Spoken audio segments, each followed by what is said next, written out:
bíblica do livro de Atos dos Apóstolos, capítulo 13.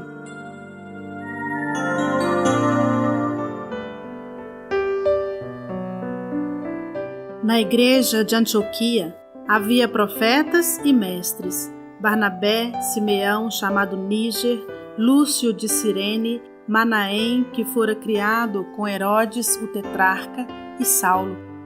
Enquanto adoravam o Senhor e jejuavam, disse o Espírito Santo: Separem-me Barnabé, Saulo, para a obra que eu tenho os chamado. Assim, depois de jejuar e orar, impuseram-lhes as mãos e os enviaram. Enviados pelo Espírito Santo, desceram a Seleucia e dali navegaram para Chipre. Chegando em Salamina, proclamaram a palavra de Deus nas sinagogas judaicas. João estava com eles como auxiliar. Viajaram por toda a ilha até que chegaram a Pafos. Ali encontraram um judeu chamado Bar-Jesus. Praticava magia e era falso profeta.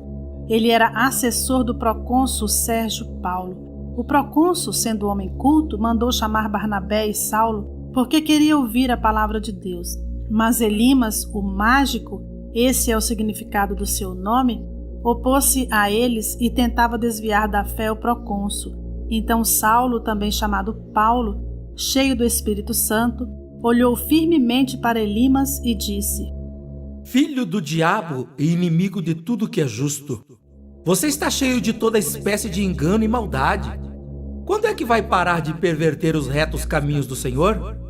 Saiba agora que a mão do Senhor está contra você, e você ficará cego e incapaz de ver a luz do sol durante algum tempo. Imediatamente vieram sobre ele névoa e escuridão, e ele, tateando, procurava quem o guiasse pela mão. O procônsul, vendo o que havia acontecido, creu profundamente impressionado com o ensino do Senhor. De Pafos, Paulo e seus companheiros navegaram para Perge, na Perfília. João os deixou ali e voltou para Jerusalém. De Perge prosseguiram até Antioquia da Psídia. No sábado, entraram na sinagoga e se assentaram. Depois da leitura da lei e dos profetas, os chefes da sinagoga lhes mandaram dizer: Irmãos, se vocês têm uma mensagem de encorajamento para o povo, falem. Pondo-se em pé, Paulo fez sinal com a mão e disse: Israelitas e gentios que temem a Deus, ouçam-me. O Deus do povo de Israel escolheu nossos antepassados e exaltou o povo durante a sua permanência no Egito. Com grande poder os fez sair daquele país e os aturou no deserto durante cerca de 40 anos. Ele destruiu 7 nações em Canaã e deu a terra delas como herança ao seu povo. Tudo isso levou cerca de 450 anos.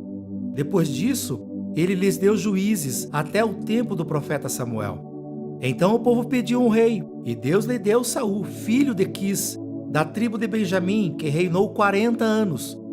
Depois de rejeitar Saul, levantou-lhes Davi como rei, sobre quem testemunhou: Encontrei Davi, filho de Jessé, homem segundo o meu coração.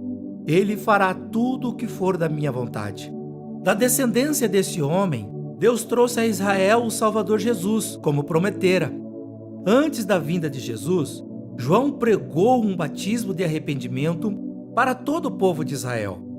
Quando estava completando sua carreira, João disse: Quem vocês pensam que eu sou? Não sou quem vocês pensam, mas eis que vem depois de mim aquele cuja sandália não sou digno nem de desamarrar.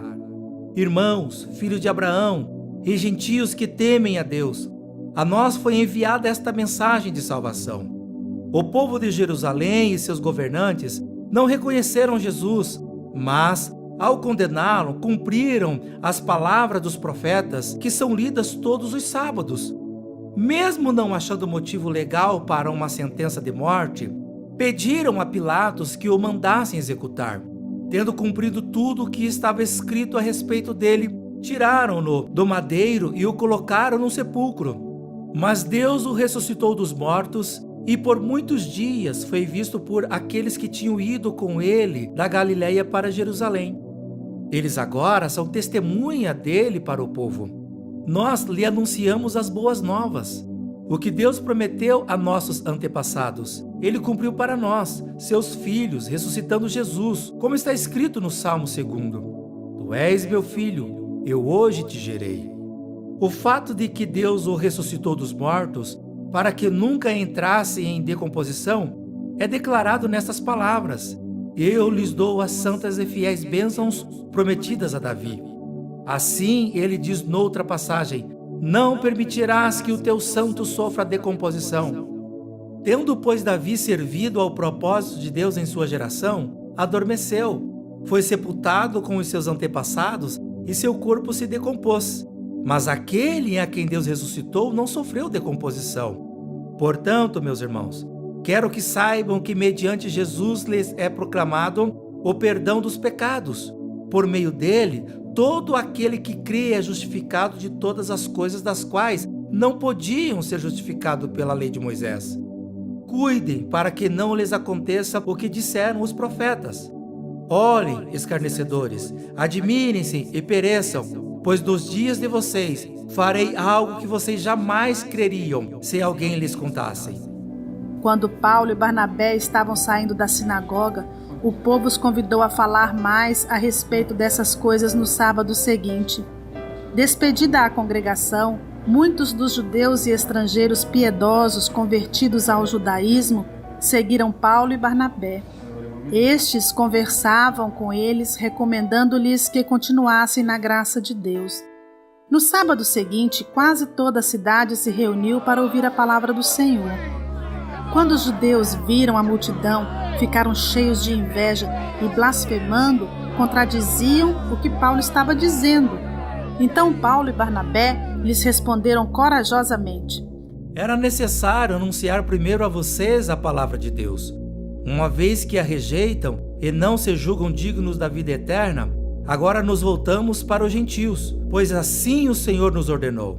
Eu fiz de você luz para os gentios, para que você leve a salvação até os confins da terra. Ouvindo isso, os gentios alegraram-se e bendisseram a palavra do Senhor, e creram todos os que haviam sido designados para a vida eterna. A palavra do Senhor se espalhava por toda a região, mas os judeus incitaram as mulheres religiosas de elevada posição e os principais da cidade, e provocando perseguição contra Paulo e Barnabé, os expulsaram do seu território. Estes sacudiram o pó dos seus pés em protesto contra eles e foram para Icônio.